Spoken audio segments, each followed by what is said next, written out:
Bienvenue à cette webconférence. Bonsoir à tous. Bienvenue à ce direct.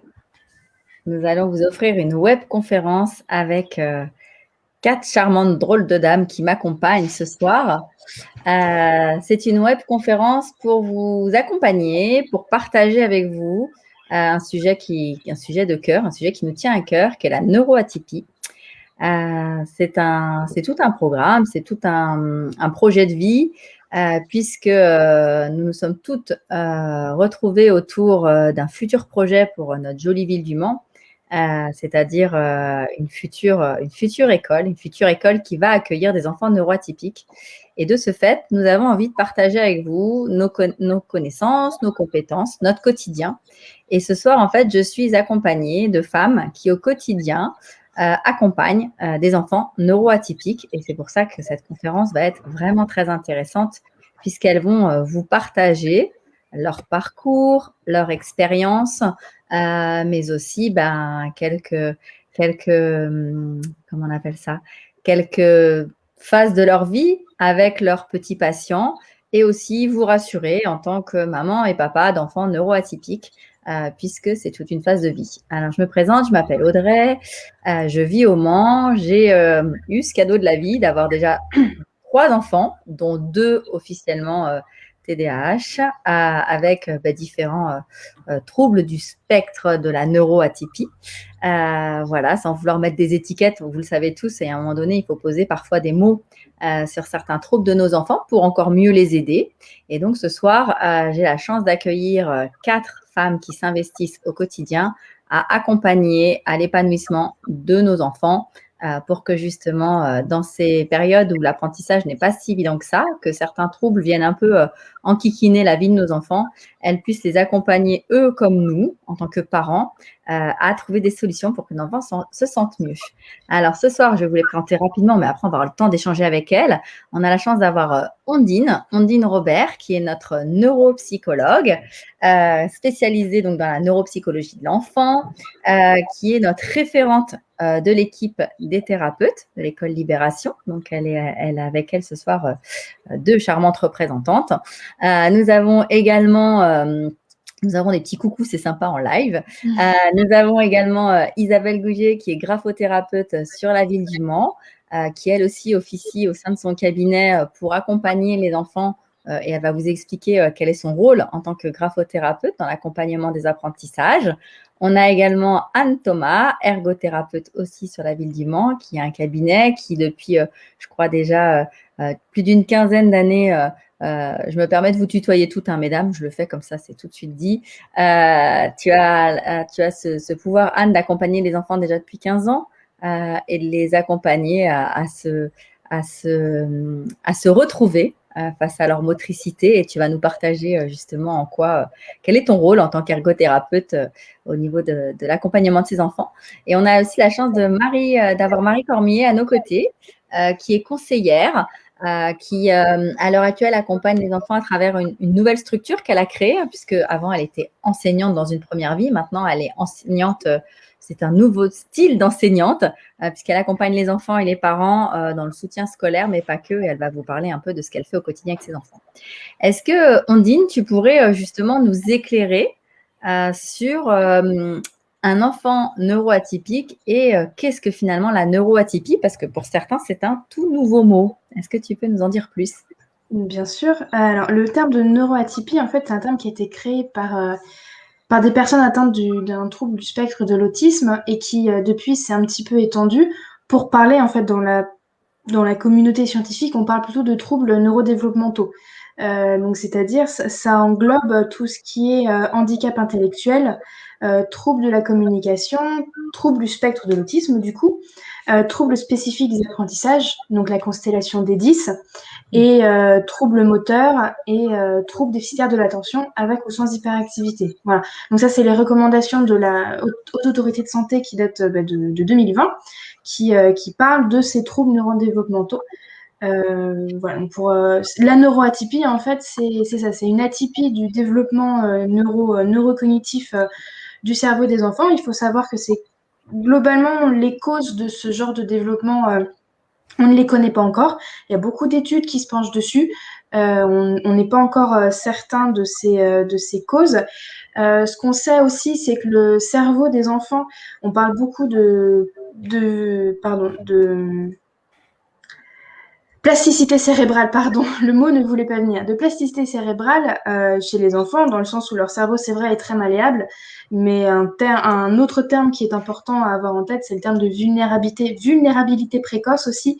C'est-à-dire que leur cerveau, certes, est malléable, mais il est d'autant plus fragile et encore plus fragile que le cerveau d'un adulte qui est fini, qui est formé complètement. Le cerveau d'un enfant, il termine de se développer à 25 ans. Donc, on a beaucoup, beaucoup de temps avant que ce soit fait et beaucoup aussi de temps pour qu'il y ait des choses qui arrivent, des risques. Et voilà. Et donc, les troubles neurodéveloppementaux, ça rentre aussi dans ce cadre de vulnérabilité précoce. Ça veut dire que c'est des enfants qui ont des particularités au niveau de leur développement et de leur développement neurocognitif qui font qu'ils ont des particularités aussi au niveau du développement des différents apprentissages scolaires tels qu'on en entend parler classiquement à l'école aujourd'hui. Voilà. Est-ce que justement, parce que neuroatypie, si ce soir vous connectez, c'est déjà que vous connaissiez le nom. Est-ce que c'est un nouveau nom? Est-ce que c'est quelque chose qui était déjà existant? Est-ce qu'il y a un rapport avec les enfants? Certains sont appelés juste précoces. Est-ce que du coup, voilà, comment on a ce terme-là qui arrive à un moment donné? Et normalement, qui c'est qui pose ce terme aussi sur certains enfants? Alors, je sais qu'on n'aime pas les étiquettes, hein, on les aime pas plus que ça non plus. Non, on les il y aime a pas. des termes Moi, à des moments donnés. Voilà. Voilà, c'est ce que je dis aux familles que je rencontre. Le but, c'est pas de poser une étiquette. Le but, c'est de comprendre le fonctionnement de son enfant. Effectivement, après, le fait de poser une étiquette, ça peut aussi aider pour débloquer des aides pour les prises en charge, bien sûr. Tout ce qui est précocité, ça rentre en fait dans ce qu'on appelle neuroatypie et trouble du neurodéveloppement, parce que le cerveau, c'est le cerveau qui s'est développé différemment. Certaines personnes considèrent ça comme un don, la précocité intellectuelle. C'en est pas un, c'est bien une particularité du développement. Ils ont certes plus de facilité sur certains apprentissages, mais il faut voir ça comme une balance en fait. Là où il y a plus de facilité, à certains endroits du développement, c'est plus compliqué pour les enfants, enfin pour les personnes avec ce genre de profil. Et tu me posais la question donc de comment poser un diagnostic, c'est ça? Désolée. Ça, en fait, ouais, la question, c'est qu'à partir de quel moment, en fait, on peut avoir le terme d'un enfant qui devient neuroatypique. Est-ce que c'est la maîtresse qui finalement dit ton enfant est neuroatypique? Moi, je sais que ça a été une personne dans un centre de loisirs. Oui. Je vais citer Simone Veil à l'envers. On ne devient pas neuroatypique, on est neuroatypique. C'est vraiment le cerveau qui se développe comme ça. Ça, c'est vraiment un terme très important. Enfin, j'insiste un peu lourdement là-dessus, mais c'est assez important. C'est pas une maladie, c'est pas quelque chose qu'on attrape et c'est pas quelque chose dont on guérit. Ça fait partie du fonctionnement de chacun, de tout à chacun. Personne ne fonctionne pareil, et heureusement. Et c'est quelque chose avec lequel il faut apprendre à se construire. Voilà, il y a beaucoup de personnes qui sont dites neuroatypiques, qui sont dites avec c'est comme ça, ces particularités neurodéveloppementales. Et à partir de les signes, on va dire, c'est un décalage dans les acquisitions. C'est des choses qu'on peut voir plus ou moins facilement. Il y a des fois, c'est plus ou moins flagrant. Un enfant qui a un retard de langage assez conséquent, un enfant qui n'arrive pas à se poser plus de 5 minutes, même à partir, on va dire, de la grande section du CP sur une même activité, qui bouge beaucoup, qui a un retard dans l'acquisition de la lecture, qui est très maladroit, qui met encore ses chaussures à l'envers, qui a des difficultés à mettre ses boutons. C'est un décalage, en fait, dans les acquisitions. On va parler de décalage et pas de retard. C'est un décalage, en fait, dans les différentes acquisitions, que ce soit scolaire, mais aussi sur le plan de la vie quotidienne. Et c'est vrai qu'il faut en avoir plus ou moins conscience. Aujourd'hui, c'est encore quelque chose qui est assez peu connu. Même les enseignants sont encore assez peu formés sur ces questions-là. C'est en train de se développer, donc c'est bien. Donc voilà, effectivement, ça peut être une personne au centre de loisirs qui est plus sensible à ça. Ça peut être un enseignant, ça peut être un membre de la famille qui en a conscience parce que il a aussi un enfant qui a ces difficultés-là, ou ça peut être les parents aussi qui s'inquiètent de manière tout à fait saine et correcte de ce genre de décalage. On dit qu'il ne faut pas faire de comparaison avec ses autres enfants. Ça permet quand même de se rendre compte de certains décalages, encore une fois. Voilà, sachant qu'il ne faut pas non plus trop s'alarmer parce que chaque enfant se développe à son rythme et sans pour autant avoir de troubles du neurodéveloppement. Il y a des enfants qui ne parlent pas ou très peu jusqu'à l'entrée à l'école et puis d'un coup ça se débloque. Là, vous voyez, typiquement, c'est qu'on avait à faire un blocage. Si l'enfant a à partir de la petite section, on commence à parler tout à fait correctement avec un niveau de vocabulaire normal, ça va. Mais après, effectivement, si on continue à être dans ces difficultés-là, il faut s'inquiéter. Pour un bilan, moi, je sais que personnellement, c'est difficile de faire un bilan complet en neuropsychologie avant 6 ans. Tout simplement parce qu'on n'a pas les outils pour avant 6 ans. Ils sont encore petits. Il y a encore plein de choses qui se mettent en place, même encore après. Mais de 4 à 2 ans et demi, 4 ans à 6 ans, ils sont encore vraiment petits. Ils sont encore très différents les uns des autres. Le fait d'être né en janvier ou en novembre de la même année, rien que ça apporte parfois des décalages assez impressionnants. Donc vers 6 ans, en neuropsycho en tout cas, pour poser un diagnostic, pour commencer. Plus ou moins 6 ans où les parents peuvent effectivement commencer à rechercher à avoir un diagnostic.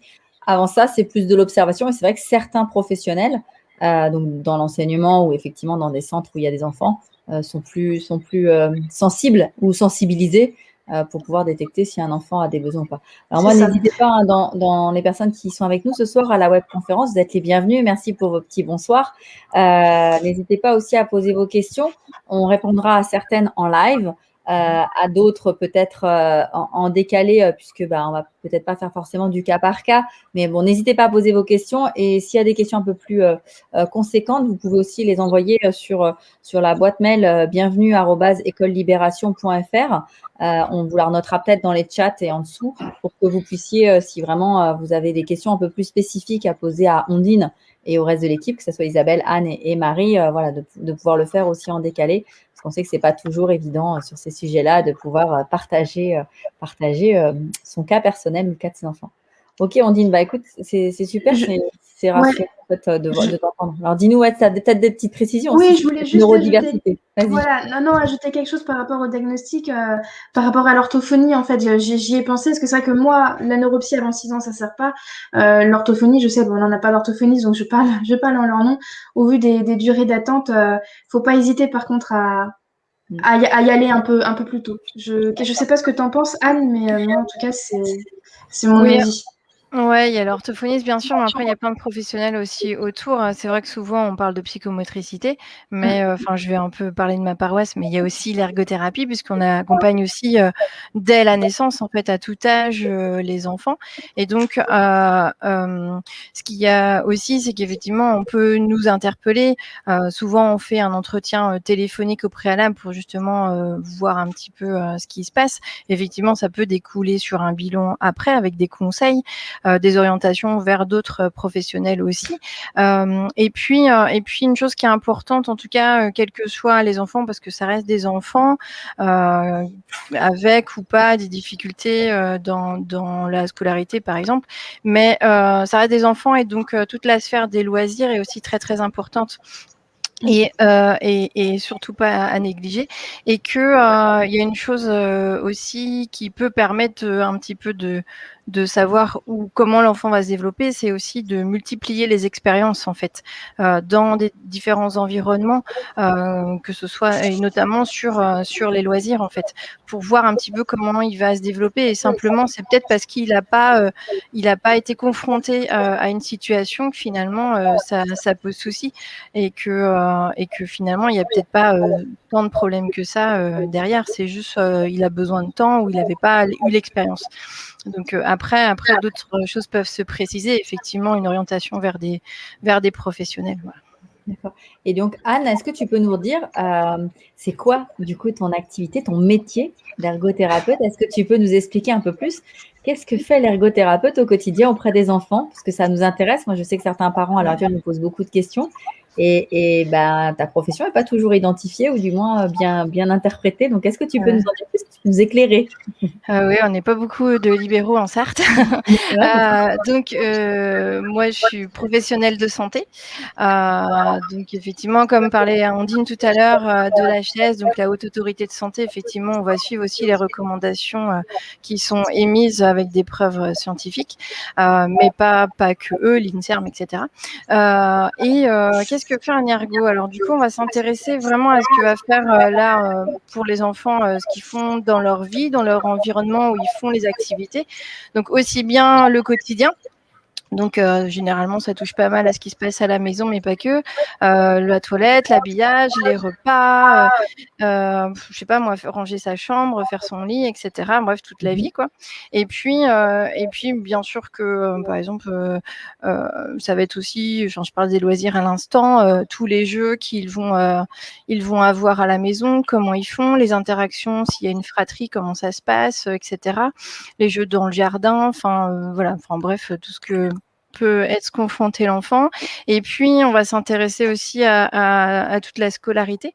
Donc, comment ça se passe? Alors souvent, moi, chez les enfants maternels et primaires, j'ai un questionnaire pour les instituteurs, enfin les enseignants, pardon. Et du coup, savoir un petit peu, voilà, sur les outils scolaires, comment il tient en classe, est-ce qu'il arrive à se concentrer, est-ce qu'il y a au niveau sensoriel des particularités, enfin le bruit, les lumières, etc. Comment se passent les activités sportives, les interactions avec les autres, la cantine, si on peut avoir un petit peu un aperçu de là-dessus, parce que effectivement, je parlais du quotidien, mais manger à la cantine, on utilise les couverts, ils vont aux toilettes, ils s'habillent, etc. Donc il y a aussi tout ça sur lequel on peut nous conseiller, aider les enfants à trouver des stratégies pour pouvoir faire les activités dont ils ont besoin ou qu'ils doivent faire. Et puis aussi, je travaille beaucoup avec les parents, donc faire du coaching parental en fait, ou de la guidance parentale comme peuvent dire plutôt les psychologues, mais et parce que c'est très important, et aussi donner des billes aux parents en fait pour le quotidien, pour faire les devoirs. Et voilà. Et en fait, il y a beaucoup d'entretiens. Enfin, sur le bilan, c'est vrai que c'est, comme disait Ondine, c'est un temps aussi court. Donc, il y a aussi beaucoup d'entretiens, parce que moi, j'aime voir ce qui se passe dans la vraie vie. Effectivement, j'ai des bilans un peu normés, etc. Mais je vais aussi orienter, s'il y a besoin, vers d'autres professionnels. Donc, ça peut être l'orthophoniste, parce que, je sais pas, un enfant qui va me dire quand je lis au tableau, en fait, je vois ça danse un petit peu, j'ai du mal à lire aussi sur mon cahier ou quand on écrit, etc. Mais ça peut être aussi bien l'orthoptiste, parce que va le voir un petit peu voir. Alors nous, on a des tests un petit peu pour étayer certains points, notamment de perception visuelle, mais en fait, nous, quand on va analyser l'activité, en fait, il y a plein de composantes qui rentrent en jeu, et que ça peut être aussi bien tout ce qui tourne autour du neurovisuel, que de la motricité, que du sensoriel, que de l'attention, de la mémoire de travail, etc. Et donc, c'est bien aussi d'avoir le regard d'autres professionnels qui vont aussi un peu tester tout ça, pour pouvoir un petit peu essayer, et puis dire oui, là il y a un souci peut-être dans cette capacité là, mais par contre là il est performant dans d'autres. En fait, c'est en croisant les regards. Alors chaque professionnel en fait émet son diagnostic. Donc, je sais pas moi, dyspraxie, dyslexie, etc. Mais le diagnostic général appartient au médecin, en fait, qui lui va avoir besoin de justement des bilans pluriprofessionnels, et puis qui va aussi mener ses entretiens, ses examens médicaux, peut-être envoyer les familles vers des examens, je sais pas moi, un IRM cérébral par exemple. Ça peut être des tests génétiques. Pourquoi ? Parce que en fait, avant de poser un diagnostic qui appartient à la catégorie des troubles du neurodéveloppement, il faut faire ce qu'on appelle, comme toute maladie ou toute situation problématique, en fait, ce qu'on appelle un diagnostic différentiel. Ce qui fait que peut-être que finalement, c'est un problème d'audition qui fait qu'il a du mal à communiquer avec les autres. Alors qu'en fait, du coup, c'est pas... Peut-être qu'on va éluder une composante, je sais pas, d'autisme ou autre. Mais en tout cas, c'est important qu'il y ait des fois un relais avec un médecin qui va avoir un autre regard complémentaire. Alors, c'est pas facile aussi de les trouver. Des neuropédiatres, des pédopsychiatres. On a... On manque un peu d'experts sur le territoire. Il faut parfois se prier pour aller faire certaines exactement, voilà. Et vous, en tant que thérapeute, toi, en tant qu'ergothérapeute, tu renvoies effectivement vers après un médecin qui va pouvoir faire les bilans complets. On a une question, Anne, sur une dénommée Stéphanie, qui est enseignante et qui voudrait savoir, psychomotricienne, ergothérapeute, les deux univers, peut-être qu'il y a des endroits où vous êtes en synergie, peut-être qu'il y a des endroits où vous ne faites pas la même chose. C'est quoi du coup la différence entre les Ouais, c'est deux? vrai que alors on est tous les 2 des professionnels de santé, du côté de la rééducation, et cetera. En fait, moi, ça va être plutôt vraiment ce qui va être, dans la vie de tous les jours, en fait. D'aller s'intéresser à comment il arrive à s'habiller, comment il Mmh. arrive à écrire, comment il va compter, et cetera. Bien sûr qu'on va avoir un impact sur la motricité, globale ou la motricité fine, mais de façon différente. Par exemple, un enfant qui a peut-être du mal je sais pas, à bien coordonner tous ses mouvements, et cetera. Le psychomotricien ou la psychomotricienne peut travailler dessus, bien sûr, sur le schéma corporel, la distinction gauche-droite, et cetera. Mais moi, je vais travailler ça dans une activité, en fait. Qu'est-ce qui se D'accord. passe? Je vais aller mettre ça sur le quotidien. Donc, c'est 2 choses différentes, même si, bien sûr que le psychomote derrière, l'idée, c'est qu'au quotidien aussi, ça se passe bien parce que l'objectif reste le même pour tout le monde. Mais, moi, je vais être dans la situation de vie, en fait. C'est pour ça que nous, on se déplace aussi beaucoup. On va en classe, on va à domicile, on fait pas que des activités au cabinet, en fait. Parce que c'est toujours pertinent, d'aller voir ce qui se passe en vrai. Parce qu'un enfant qui se retrouve en classe, par exemple, avec 25-30 autres élèves autour de lui, c'est pas la même chose que de faire les devoirs à la maison ou de faire un travail au cabinet en ergo, par exemple. Donc, il y a un moment donné, il faut passer dans la vie réelle. Ouais, c'est ça. Donc, dans votre activité en tant qu'ergothérapeute, vous êtes au contact de la vie réelle, vous Ouais, observez ce qui se dans passe l'environnement, dans aussi l'environnement. bien physique que tout social, enfin les entourages, les enseignants, les AVS, les parents, les frères et sœurs, et cetera. Mais on est d'accord qu'après, dans la Dream Team qui peut entourer un enfant neuroatypique, on peut retrouver justement, à juste titre, sa neuropsychologue, son ergothérapeute, Ouais. une psychomotricienne, encore une fois, en fonction des besoins Oui. et des points d'amélioration où l'enfant a besoin à l'heure actuelle d'être aidé, en fait, c'est ça. Oui, oui, oui, et puis, Psychomote va aussi avoir un impact, tout ce qui est enfin, bien sûr, il touche au sensoriel, je parlais de motricité, mais il touche aussi là-dessus. Tout ce qui est relaxation, l'estime de soi aussi, ça, c'est hyper important chez les enfants. Beaucoup ont très peu confiance en eux. Ils ont une tonicité, des fois, qui est, très exacerbée, pardon, et donc, c'est bien d'avoir du temps aussi pour travailler ça, et donc le Psychomote, justement, apporte ça aussi. D'accord, super. Merci Mmh. pour avoir éclairé un peu nos lumières. On peut être donc on peut avoir son ergothérapeute parce que quand on est neuroatypique, on va avoir besoin de travailler plusieurs sujets à la fois pour arriver à compenser, parce que ça, c'est un mot qui est utilisé quand on a un enfant neuroatypique. On sait qu'on lui apprend à compenser justement certains de ses troubles pour en fait vivre mieux son quotidien. Est-ce que Isabelle, tu peux rebondir justement sur ce que Anne nous a partagé et nous dire du coup, dans les thérapeutes qui accompagnent un enfant neuroatypique, on a aussi la graphothérapeute. Et donc, qu'est-ce que fait Isabelle au quotidien avec les enfants? Et puis, j'ai entendu aussi chez Anne, mais on va revenir là-dessus après, Anne, sur le côté accompagnement des parents, parce qu'il n'est pas question que de travailler sur l'enfant, il est aussi question de soutenir la famille. Donc, Isabelle, de ton côté, raconte-nous un peu qu'est-ce qui se passe quand on vient avec son enfant chez la graphothérapeute. Et il est aussi question d'un bilan, il est question de tout ça. Donc, est-ce que Tout tu à peux nous fait. partager un peu ton univers? Donc voilà, donc moi je suis graphothérapeute, donc mon champ d'intervention est vraiment restreint au geste en fait d'écriture, à l'écriture en tant que geste graphique. D'accord. Donc la personne vient me voir, ça va être pour par exemple un manque de lisibilité, donc pour elle-même ou pour les autres, ou les deux. Une écriture qui peut être trop lente ou au contraire trop rapide, une écriture maladroite, impulsive, crispée, qui manque de structure, éventuellement des écritures qui manquent de soin, et puis un geste graphique qui est fatigant, voire douloureux. Voilà, ça c'est un petit peu les indications. Alors bien sûr, on n'a pas, c'est rare, enfin on ne peut pas avoir tous ces signes-là. Si on a une écriture trop lente, on n'a pas une écriture impulsive en même temps. Oui, d'accord. Voilà. Donc, mais voilà, à partir du moment où il y a un ou plusieurs de ces signes-là, on peut aller voir un graphothérapeute ou une graphothérapeute. Je fais effectivement un bilan. Lors de ce bilan, je vais aller voir un petit peu du côté des prérequis de l'écriture. Alors, ça peut être plein de choses. C'est la latéralité, l'équilibre, etc. Je les observe.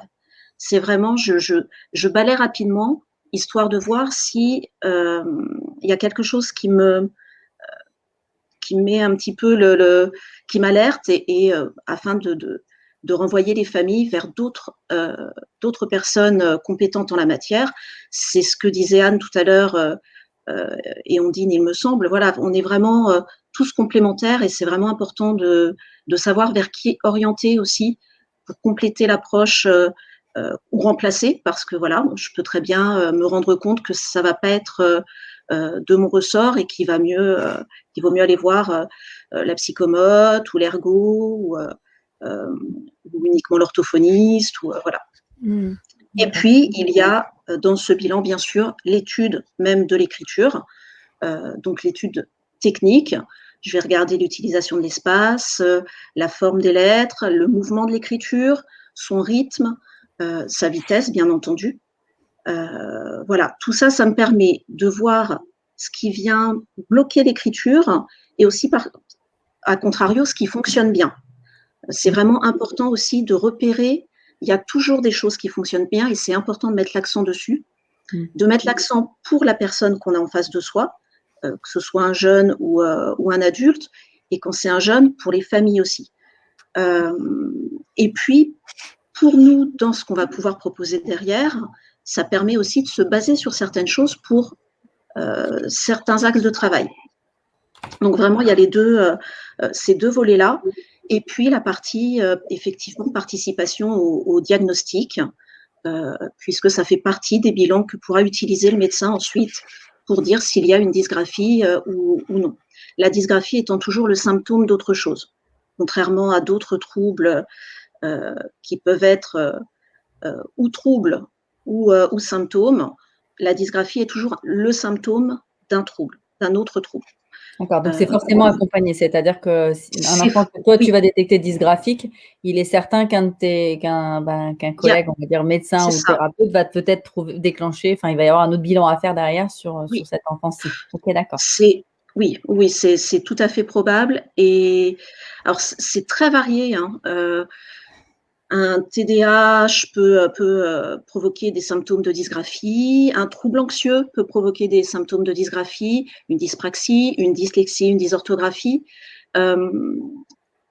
Et parfois, le symptôme graphique est le seul qui se voit parce que justement, on est souvent face à des personnes qui compensent tellement qu'elles vont cacher entre guillemets, bien sûr, hein, elles ne le font pas exprès, mais elles vont cacher leur trouble anxieux, elles vont réussir à le compenser. Et parfois, l'écriture, du coup, est le seul signe, mais il faut vraiment garder en tête que s'il y a ce signe visible, c'est qu'il y a autre chose derrière. D'accord, oui, donc la détection peut se faire parce que de toute façon, on est sur les cahiers d'école de nos enfants et finalement, on voit des choses qui se passent ou qui ne se passent pas bien. Enfin, moi, je vais parler des deux miens, et un qui écrit très, très lentement. Et du coup, forcément, on se doute que l'apprentissage va être compliqué derrière parce qu'un enfant écrit de plus en plus à l'école, hein, puisque de l'évolution élémentaire au collège, si forcément il y a des soucis au niveau de l'écriture, par contre, c'est le fait d'apprendre plein de choses au niveau d'un bilan, comme peut faire effectivement une graphothérapeute comme toi, Isabelle, d'avoir aussi des informations pour les autres thérapeutes, donc qui remontent effectivement vers la neuropsychologue ou vers le neuropsychiatre, et puis même qui peut être du coup en travail en commun, comme tu viens de le dire, avec l'ergothérapeute. Ça, c'est bien, quoi. Tout à fait. Alors, et donc après, voilà. Alors, on va voir. Attends, je te passe une petite question. Oui. Bonsoir à toutes. Si une famille a un doute, qui consulter en premier pour poser un diagnostic? Alors là, c'est une très bonne question parce que qui veut répondre à celle-ci? Parce qu'effectivement, on commence par quoi quand on a des doutes sur certains troubles de son enfant? La question est d'abord où on va trouver un rendez-vous en premier, hein, parce qu'on sait aussi que c'est pas comme si vous aviez. Vas-y, Ondine, si tu veux. Non, je crois que Anne voulait parler.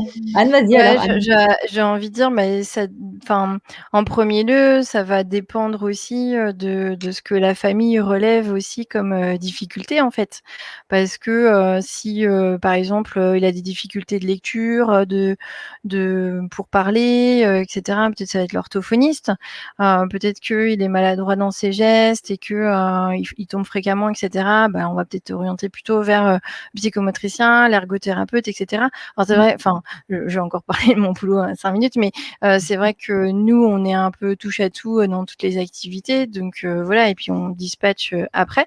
Mais et en même temps, enfin voilà, il y a la priorité qui est mise en avant en fait par les parents et ce que ressent l'enfant en fait.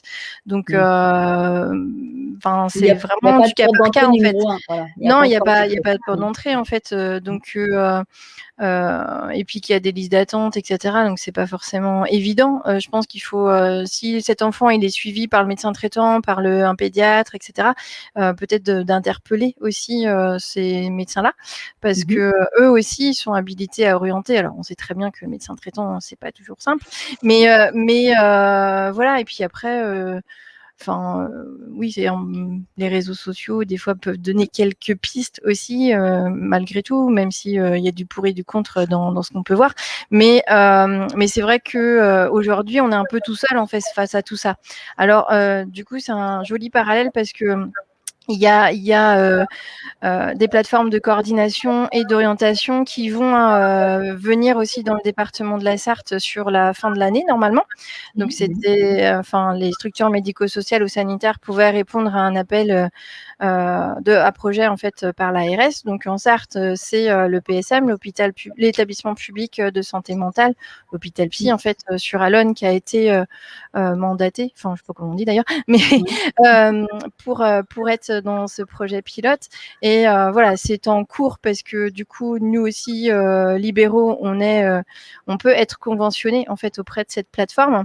Donc, il y a aussi tout un travail derrière tout ça où les médecins traitants, les pédiatres, les PMI aussi vont être sensibilisés pour pouvoir en fait faire ces orientations précoces et ces interventions précoces en fait, parce que plus on intervient tôt chez l'enfant, meilleur on lui donne, enfin plus on donne de chances en fait c'est pas très français ce que je dis, mais on lui donne, aidez-moi à se développer. Plus l'intervention est tôt, mieux ça va se passer pour lui en fait. Merci, donc, voilà. Désolée les tares, voilà. Et donc et après tout ça en fait effectivement, alors dans les recommandations de la Haute Autorité de Santé aussi, il y a différentes catégories professionnelles dont je parlais tout à l'heure aussi qui sont importantes d'aller voir. Et donc en fait via cette plateforme, il va y avoir un lien. Et c'est vrai que c'est une vraie chance aussi pour les parents pour l'avenir parce que il va y avoir en fait cette plateforme qui va les aiguiller en fait pour les aider parce que là aujourd'hui majoritairement beaucoup font tout seuls en fait à se dépatouiller, à dire qui c'est que je vais voir, mais en fait c'est le parcours j'aurais dû voir pour les avant. Bah ouais, c'est compliqué. Et puis que voilà, il y a aussi, nous on est bornés aussi, hein. Moi je suis professionnelle de santé, je peux pas faire de pub, je peux communiquer sur mon métier, mais on n'a pas le droit. Donc c'est vrai que c'est difficile aussi aux parents, c'est du bouche à oreille, c'est plein de choses comme ça. Et donc voilà, ça c'est des directives gouvernementales. Et puis Emmanuel Macron a parlé en fait l'année dernière que cette plateforme s'ouvrirait aux 7-12 ans. Donc ça veut dire quoi? Ça veut dire que des bilans pourront être pris en charge. Ça veut dire qu'un suivi aussi pourra être pris en charge. Donc, après, il y a le revers de la médaille aussi pour nous professionnels, parce que, faut pas se le cacher aussi. Tout travail il mérite salaire. Et donc, effectivement, il y a beaucoup de discussions parce que sur le montant des prises en charge, etc. Nous aujourd'hui, nous on se déplace beaucoup et il n'y a pas de prise en charge par rapport à ça.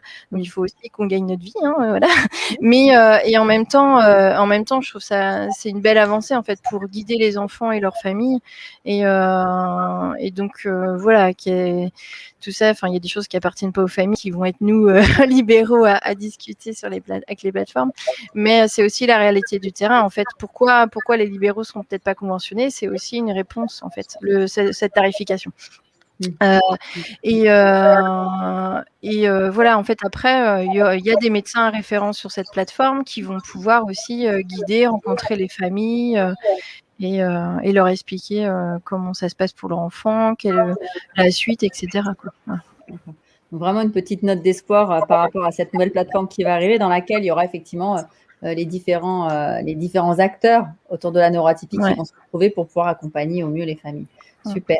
Eh ben, merci Anne pour ces petites informations. Merci aussi Isabelle.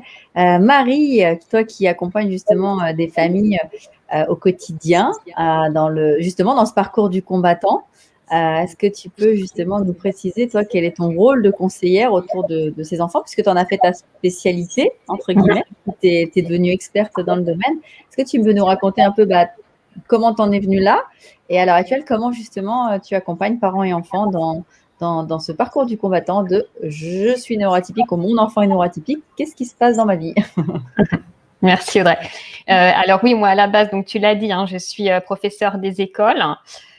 Et puis j'en suis venue à me spécialiser dans les troubles 10 et TDAH, puisque c'est vrai que dans ma classe, j'avais énormément d'enfants avec des difficultés et que je n'avais pas le temps de mettre en place les aménagements adaptés et il fallait avancer, suivre le programme.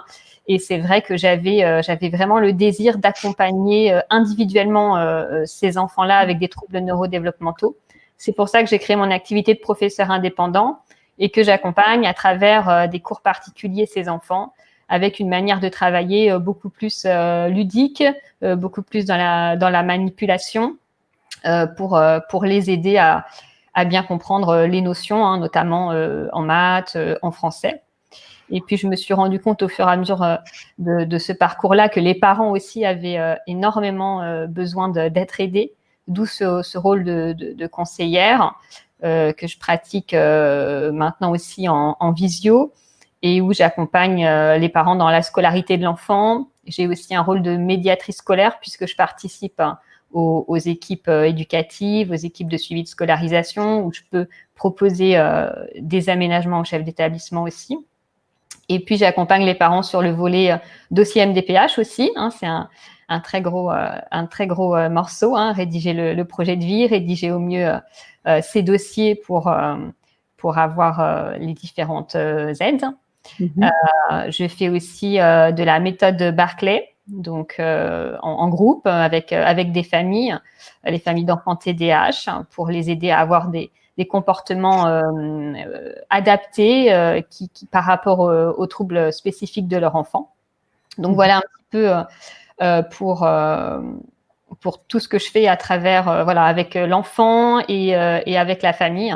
Et puis aussi avec les professionnels, puisque je suis également formatrice et j'accompagne les professionnels de l'éducation pour en savoir plus sur ces troubles 10, sur le TDAH et sur comment aménager sa classe au quotidien. Alors, tu abordes un point qui est important parce que dans la réussite autour de l'enfant, bien sûr, il y a l'enfant, il y a les différents partenaires santé et thérapeutes qui vont accompagner justement à améliorer ou du moins à compenser certains troubles de l'enfant pour qu'il se sente mieux dans ses baskets, mieux dans sa tête aussi. Et il y a le côté en fait enseignant, puisque si on veut un trio gagnant, parents, enfants, enseignants, et c'est cette passerelle-là que toi, du coup, tu as franchie, puisque avant, tu étais dans ta classe et maintenant, tu es auprès des parents et auprès des enfants pour les accompagner dans leur joli parcours de vie, parce que c'est formateur, bien sûr, de traverser ces périodes un peu nébuleuses. Ta relation, justement, c'est de venir mettre en relation certains des thérapeutes, donc notamment, ça peut être une ergothérapeute, ça peut être la graphothérapeute, et de revenir vers l'enseignant pour transmettre les infos, pour qu'il y ait effectivement une relation de faire transférer les informations pour qu'elles soient utiles au moment de la classe, etc. C'est ça un peu? Tu peux nous expliquer un peu? Oui. Alors, il y a aussi une méconnaissance du corps enseignant des différents spécialistes de vers qui orienter. C'est bien, c'est toi qui le dis, donc c'est mieux, comme ça. Voilà. Donc, c'est connaissance de cause avec tes collègues, etc., ex-collègues. Oui, dans ce que je vois, dans les conseils qu'on vient me demander.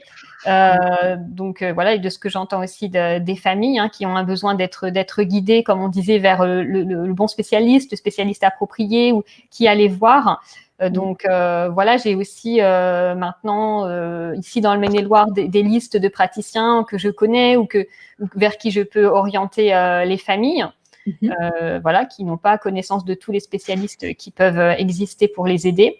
Et puis, je participe aux équipes éducatives où je soutiens à la fois la famille qui est là et qui ne comprend pas toujours tout ce qui se dit, le langage spécifique des enseignants. Et puis, il y a aussi, bien sûr, les spécialistes qui sont là autour de la table et où on peut partager ensemble notre vision de l'enfant, les aménagements à mettre en place. Alors justement, pour les parents qui nous écoutent et qui ont commencé, on va dire, à commencer à toquer à certaines portes, c'est pas toujours évident parce qu'effectivement, on parle pas forcément la langue pédagogique ou la langue thérapeutique. On n'a pas fait ces études-là, donc c'est tout un monde, tout un vocabulaire. Moi, je sais que les premiers bilans, quand il faut les transmettre à une maîtresse, tu te sens un peu seul au monde et puis tu n'as pas non plus envie de lui apprendre comment on fait la classe à un enfant, alors que le tien, il est un peu spécial, donc il mérite quand même certains, comment on peut dire, certaines spécificités dans le quotidien. Et ça, du coup, ça, c'est quelque chose auquel toi, Marie, tu contribues pour faire la bonne relation auprès de l'équipe pédagogique. C'est ça. Oui, c'est ça. Oui, c'est vraiment voilà, le trio gagnant. Les enseignants, les parents et les spécialistes doivent aller ensemble main dans la main pour aider l'enfant à se sentir vraiment bien, quoi, le mieux-être de l'enfant et éviter l'échec scolaire, c'est vraiment important. Et puis que l'enfant retrouve confiance en soi, parce qu'on a souvent des enfants qui se sentent très mal et qui disent eux-mêmes qu'ils sont nuls, qu'à l'école leur pose beaucoup de difficultés. Et voilà, et c'est vraiment important. Là, on est vraiment dans un des vrais sujets pour moi qui peut, entre guillemets, traumatiser l'enfant, c'est effectivement cette sensation d'être différent, cette sensation de ne pas arriver à faire certaines choses. Tout à l'heure, Anne nous a parlé d'estime de soi, Isabelle nous a aussi parlé de la confiance. Ondine, tu l'as repris aussi sur l'attitude vis-à-vis de l'enfant quand il est en décalage par rapport justement à peut-être ne pas arriver à faire tout comme ses petits copains de la classe. C'est vrai que on s'aperçoit, et moi je m'en suis aperçue en étant utilisatrice de l'école, que c'est pas forcément l'enseignant qui est formé à accompagner le trouble, ou du moins même à le comprendre, puisque ça fait pas partie de la formation initiale d'un enseignant, on est d'accord? Oui, on a très peu d'heures en master enseignement, on a une dizaine d'heures seulement sur les troubles, donc c'est vraiment très peu. La taille du sujet, oui, c'est vrai que c'est pas évident d'avoir une vision complète et puis après de le voir au quotidien. D'accord. Et par rapport aux parents qui viennent justement te voir, comment ça se passe en fait? C'est un peu comme je tape à une porte, mais du coup, j'arrive à te trouver. Alors toi, c'est vrai que du coup, tu as créé une société qui s'appelle Atypic School, donc tu as le droit pour le coup de valoriser ton accompagnement et tes conseils. Comment ça se passe? Et du coup, on vient faire un rendez-vous avec toi. C'est des spécialistes aussi qui t'envoient, comme tu nous as dit tout à l'heure. Ça peut être une psychologue, une neuropsychologue, ça peut être une ergothérapeute qui informe les parents qu'il y a maintenant des gens qui accompagnent les démarches. Oui. Alors là, maintenant, c'est vrai que sur Facebook, sur ma page Marie Cormier, conseillère 10, là, les gens peuvent me trouver, où je poste beaucoup de conseils, beaucoup d'outils et de méthodes qui peuvent être utiles aux parents pour ces enfants. Donc voilà un petit peu, mais je vois qu'il y avait des questions au niveau des dispositifs un peu scolaires qui existent. Donc comme tout ce qui est les projets pour mettre en place les aménagements en classe, comme le PPS ou le PAP, qui vont être donc le PPS qui va être propre qui va être notifié par la MDPH pour pouvoir apporter des aides à l'enfant, et puis le PAP qui peut être mis en place par les enseignants avec l'aval du médecin scolaire pour là décider ensemble des aménagements spécifiques. D'accord. Bon, on voit que c'est un sujet que tu vis au quotidien. J'ai envie de vous poser à toutes une question, c'est que depuis peut-être quelques années, les unes et les autres de vos expériences, la relation aux parents face à cette situation de mon enfant perd confiance en lui parce que ça se passe pas très très bien à l'école, l'accompagnement parental. Moi, j'ai une autre question aussi sur la globale, c'est est-ce que si mon enfant est neuroatypique, j'ai des chances de l'être aussi? Et ça, peut-être que c'est vers Ondine qu'on peut poser ce type de questions. Est-ce que justement, parce que moi je dis souvent, les enfants, c'est un peu notre miroir. D'un seul coup, on nous annonce que notre enfant, effectivement, a des problèmes d'écriture ou d'apprentissage de parler correctement. Est-ce qu'on est dans un monde qui change un peu de génération? Cette semaine, il y avait un article dans le Figaro qui disait « Ces enfants doués qui s'épuisent à l'école ». et l'éducation nationale cherche à davantage adapter ces apprentissages aux élèves à haut potentiel. Est-ce que justement, il y a quelque chose qui est en train de se passer dans notre société? Est-ce que vous pouvez nous éclairer un peu là-dessus? Est-ce que ça peut rassurer aussi des parents? Parce que parfois, on se sent un peu seul dans sa situation. Bon, finalement, on n'a pas l'air d'être si seul que ça au vu des listes d'attente dans vos différents cabinets ou différentes consultations, mesdames. Est-ce que, Ondine, tu peux nous éclairer un peu sur ces questions, la relation aux parents? Parce que ce soir, c'est essentiellement les parents qui nous écoutent. Normalement, c'est une webconférence pour les parents. Est-ce que vous pouvez nous rassurer un peu les unes et les autres sur le sujet, qu'on se sente peut-être, Oui, entre guillemets, un peu moins mauvais parents, comme moi j'ai pu me il sentir. n'y a pas de mauvais parents, y a pas, ou très peu, faut pas parler comme ça. Ça pose la question en fait de ce qu'on appelle l'épigénétique, tout simplement. C'est vrai que aujourd'hui, on voit, on sait pas, parce qu'encore une fois, on ne connaît pas totalement les causes, enfin ce qui cause tout ce qui est trouble du spectre de l'autisme ou HPI, mais on le voit en consultation très régulièrement que quand un parent ou un des parents vient nous voir avec, enfin moi je l'ai vu avec son enfant qui a un haut potentiel, un des deux parents se pose la question, se posait la question ou se met à se poser des questions suite à cette consultation. C'est pareil aussi pour ce qui est trouble du spectre de l'autisme, mais aussi pour tout ce qui est trouble 10. Ça arrive assez fréquemment. Ça arrive aussi beaucoup dans des fratries, notamment, où quand il y en a un sur deux, sur trois, sur quatre, eh ben, il n'y en a pas qu'un, en fait. Il y en a facile deux ou trois. C'est vrai que c'est... Voilà. C'est pour ça que qu'on ne sait pas trop ce qui cause. Il ne faut pas se dire qu'il y en a... Alors, j'allais dire, il ne faut pas se dire qu'il y en a plus aujourd'hui qu'il y a 50 ans, parce que c'est qu'il y a 50 ans, on n'était pas aussi à même de les détecter. Mais il y a aussi toute la question des changements au niveau de l'environnement, au niveau ouais, des écosystèmes et tout ça, qui fait se poser des questions. On s'est posé des questions. Moi, je vais pas vous dire que les ondes, ça provoque l'autisme, hein, mais je suis pas du tout dans cette idée-là. Mais voilà, on se pose quand même ce genre de questions aujourd'hui. Donc, quant à rassurer les parents, moi, c'est ce que je dis, c'est de la faute de personne. C'est même pas de la faute à pas de chance, hein. C'est de la faute de personne. Quand il y a ce genre de particularités, c'est pas des difficultés, c'est des particularités. C'est ce que je disais au début, ça provoque des difficultés parce que les enfants rentrent pas dans le moule. Voilà, donc c'est vrai que pendant un instant T qui dure assez longtemps, mais c'est compliqué parce que l'école aujourd'hui est très cadrée et faut rentrer dans le moule, sinon c'est difficile. Mais après, quand on aide ces enfants, quand on aide ces familles à apprendre à se connaître et à apprendre à fonctionner avec ces particularités, ça se passe en général relativement bien quand même, parce que c'est beau aussi d'avoir ce genre de particularités, sinon on s'ennuie. C'est ce que je dis aux familles que je rencontre. On s'ennuierait tous hein, si on fonctionnait tous pareil. Ce serait très ennuyeux. Donc là, c'est vrai que la problématique aujourd'hui, c'est d'adapter l'environnement aux particularités de ces enfants-là. Et c'est ça qui est un petit peu difficile, enfin, de mon point de vue. Non, mais c'est rassurant aussi. Alors, Isabelle, tu voulais justement rebondir sur ce point-là, Oui, sur la alors relation parents-enfants neuroatypiques, alors voilà, sur pour nous plusieurs rassurer et choses en fait. déculpabiliser certains parents. Je vais juste avant, on a Anne-Frédérique qui a partagé effectivement qu'elle aurait bien aimé que pour son fils, il y a quelques années, il y ait eu de meilleures relations justement autour de son fils qui a été détecté HP puis avec TDAH, parce qu'ils ont fait un parcours du combattant qui, pendant ce temps, on perd du temps. Du fait de la longueur voilà, et qu'effectivement, du coup, son enfant a été stigmatisé. Donc, Anne-Frédérique, on est de tout cœur avec toi. C'est forcément des périodes pas simples à gérer. Et c'est vrai que plus on aura des thérapeutes, des médecins et des personnes qui touchent de près ou de loin à la pédagogie comme Marie, plus on gagne du temps, en fait, finalement, sur le parcours et moins c'est douloureux pour l'enfant qui est en souffrance à l'école. Alors, dis-nous ma belle Isabelle, Oui. toi, ton rebond par rapport à cette relation parent-enfant dans ton cabinet. Alors, en fait, je voulais rebondir sur deux choses qu'Ondine a avancées. Déjà, elle a parlé de l'historique un petit peu. Voilà, il y a 50 ans, il y en avait probablement moins. Je voulais juste faire un petit point, en fait, sur...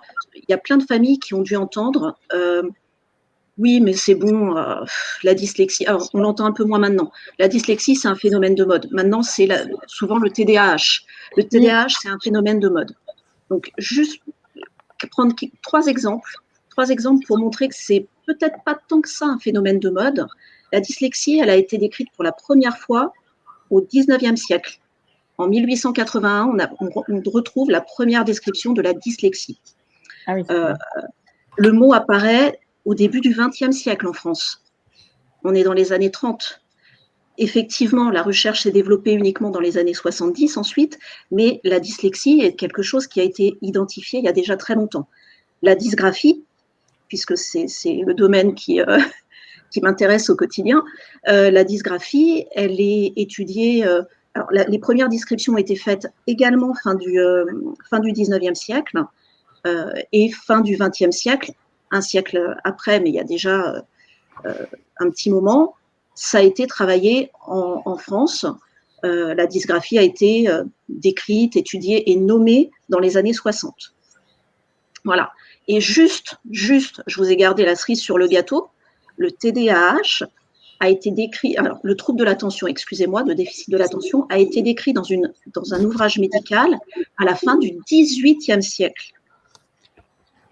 Voilà. Juste pour rassurer un peu les parents, non, vous n'êtes pas juste des personnes qui se laissent porter par un soi-disant phénomène de mode. Ce sont des choses qui existent depuis, des caractéristiques qui ont été identifiées depuis longtemps.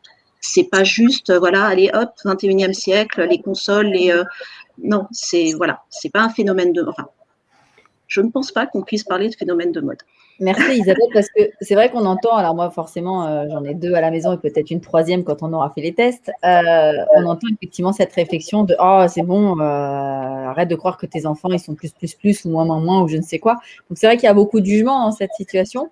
On est déjà entre guillemets en tant que parents troublés de la situation parce que effectivement il y a ce petit sentiment et merci Ondine de nous déculpabiliser sur la situation et de se dire que ce sont des particularités, que ça peut très bien se passer parce que oui c'est une zone pas évidente et qu'effectivement on nage un peu dans un monde inconnu. C'est vrai que là nous on a cette chance là, c'est qu'à l'heure actuelle avec le projet École Libération on est en train de créer un noyau pédagogues, thérapeutes, tous ensemble unis pour effectivement trouver le plus de solutions possibles aux familles et aux enfants pour que les choses se passent vite, bien et avec encore une fois de la bienveillance et l'épanouissement de l'enfant.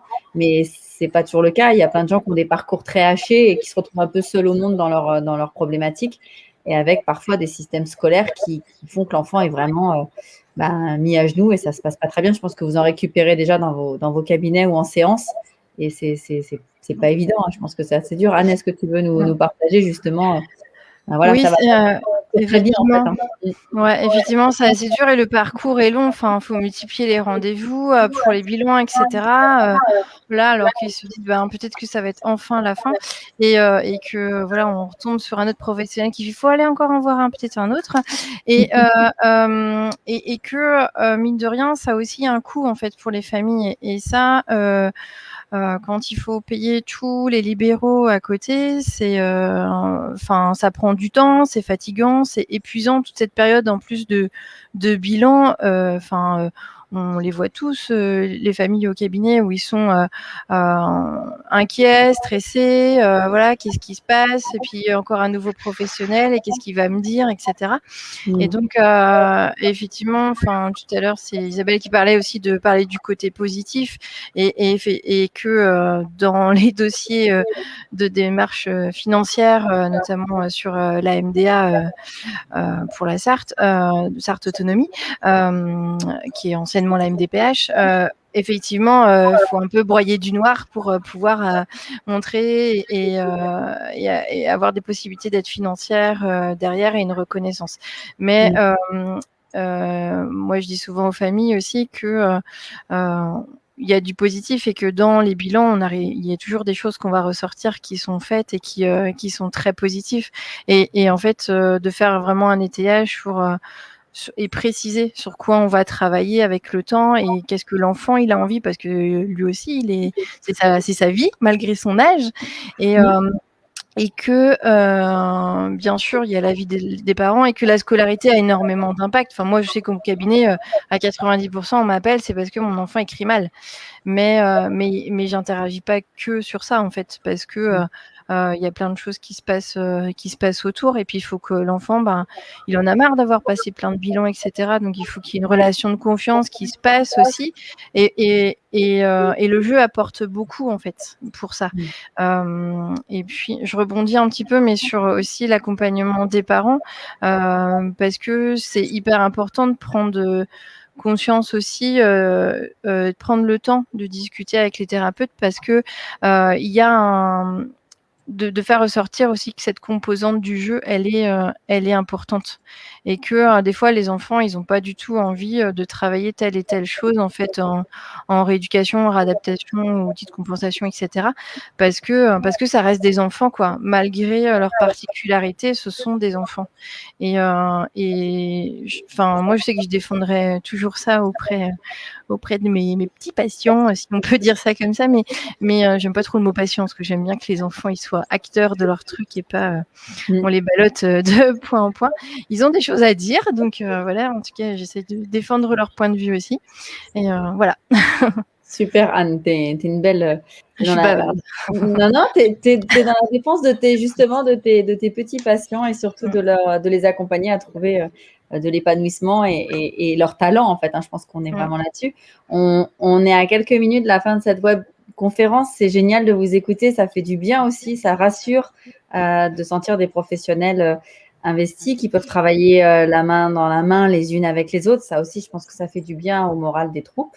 Voilà. Est-ce qu'on peut avoir justement des petites lumières, des petites étoiles d'espoir les unes et les autres que vous avez envie de partager là sur ces quelques minutes qui nous restent?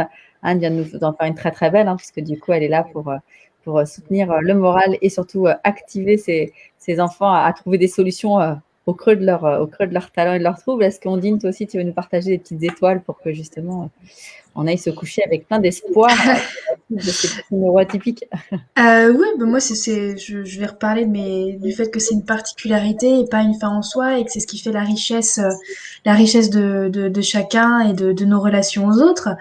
Voilà, je sais pas si Anne, toi, tu as d'autres étoiles à mettre. Ouais. En fait, on parlait tout à l'heure justement avec cette hypothèse de composante génétique, etc. Voilà, plein de phénomènes. Et évidemment, on dit souvent les chiens font pas des chats, et que comme tu disais, Ondine, tout à l'heure, on voit les enfants et les parents se retrouvent dans ce qu'on va leur dire. En fait, ils disent, mais en fait, c'est moi quand j'étais comme ça quand j'étais petit, et que moi aussi, je dis des fois aux enfants, tu vois, papa et maman, ils s'en sortent bien, donc il n'y a pas de raison que toi aussi. C'est parce que là, tu es un peu enfermé dans le système de l'éducation nationale, ou il faut rentrer dans des cases, mais ça donne, tu vois, ils ont une famille, ils ont un travail, tout se passe bien et on arrive à s'en sortir. Voilà. Ouais, c'est une belle étoile d'espoir, ça, c'est bien. Isabelle, est-ce que tu veux aussi nous partager une étoile, et puis après ce sera Marie qui nous partagera son étoile? Je vous avais préparé un petit visuel, en fait, sur quelques exemples de fonctionnement qu'on retrouve souvent chez les personnes présentant un fonctionnement atypique et qui qui mettent en difficulté, notamment dans le cadre de l'école, et qu'on peut transformer en force dans la vie, en fait. Tu veux nous partager? C'est notre petit bonus. Je pense que je vais essayer de rester quelques minutes avec nous de plus pour profiter de ces petites étoiles qu'on vous donne pour justement vous sentir mieux au quotidien. Vous partager ça. Hop, là. La technique va bien vouloir que tu nous présentes des petites étoiles. J'espère. Alors, ça ne propose pas, ça vous propose vous. Propose-moi. Ça y est. Hop. Alors. On a une étoile filante qui nous accompagne. On peut remercier en back-office avec nous et qui gère tout ça. Alors oui, effectivement, tu as mis plein d'étoiles. Il faut que tu nous les lises par contre, parce que pour nous, c'est assez voilà. Des petits exemples. La pensée en arborescence, par exemple, qu'on retrouve fréquemment chez les personnes présentant un fonctionnement neuroatypique. Donc, la pensée en arborescence qui peut être compliquée parce que ça peut partir dans tous les sens, on n'arrive pas à garder le fil de son idée, etc. Mais en même temps, c'est elle qui va créer la pensée divergente, la faculté à voir spontanément les choses sous un angle différent. La pensée divergente, elle-même, elle va amener à l'anticonformisme. Et l'anticonformisme, il favorise la créativité. L'absence d'inhibition qu'on va retrouver chez les TDAH favorise également la créativité. d'autant plus si la personne est motivée en plus. Toujours sur les personnes présentant un déficit de l'attention avec l'hyperactivité, on a souvent de la prise de risque. Alors la prise de risque, c'est vraiment angoissant quand on voit son enfant se mettre en danger, etc. Mais la prise de risque, c'est aussi quelque chose d'essentiel dans sa vie quand on veut se lancer dans des projets. La création d'une entreprise, le développement d'une nouvelle idée, d'une nouvelle technologie, c'est justement cette capacité à savoir prendre des risques qui va nous permettre de développer ça. L'hypersensibilité. L'hypersensibilité, ça développe l'empathie. Et souvent, cette empathie s'accompagne de la volonté d'aider les autres. C'est quand même des belles qualités. L'empathie elle-même va développer une meilleure connaissance des autres et donc développer le sentiment d'amabilité que les autres vont avoir par rapport à nous. Et enfin, dernier petit exemple, j'essaie d'aller vite, je suis désolée. Non, c'est très bien. Vas-y, continue, c'est très intéressant. Vas-y. L'hyperfocus, l'hyperfocus, ça peut amener à plus de productivité et c'est quand même pas mal, et à de la persévérance aussi. Donc voilà, c'est des petits exemples de choses qui, dans le cadre notamment scolaire, effectivement, peuvent mettre en difficulté, mais qui, sur le long terme, peuvent réellement devenir des atouts, en fait, à développer. Génial. Merci pour ces étoiles. Ça fait du bien aussi d'entendre tout ça. Je pense qu'il y a des parents, des mamans, des papas qui sont en train de se réjouir finalement d'avoir des enfants qui ont justement ce type de particularité, qui ont du coup ce cerveau qui fonctionne de cette manière-là, avec ces particularités. Je vais prendre le mot d'Ondine, moi il me va parfaitement, j'aime beaucoup, et qui permettent effectivement de voir tous les talents qu'on peut réserver avec ce type de fonctionnement, tout simplement. Merci pour ce partage, Isabelle, qui était très intéressant. Tu as bien fait de nous partager. Marie, est-ce que tu veux aussi nous mettre quelques étoiles dans les yeux? Eh ben moi, j'avais envie de parler de l'étoile du logo École Libération, c'est-à-dire l'ère nouvelle avec toutes ces écoles qui arrivent. C'est une très bonne chose pour les enfants neuroatypiques et juste pour dire que j'espère qu'en France, il y aura de plus en plus d'écoles et de centres comme celui-ci qui vont pouvoir ouvrir et où ces enfants vont pouvoir vraiment se sentir bien, être épanouis et puis grandir en toute sérénité. Voilà. Génial. Merci. En tout cas, on va travailler pour. Vous le savez, si vous êtes connecté ce soir, que vous suivez la page École Libération, on est en train de créer une innovation sociale, c'est-à-dire que ce sera bien une école dans laquelle on accueillera des enfants pour travailler avec eux, c'est-à-dire faire leur scolarité sur les 6-12.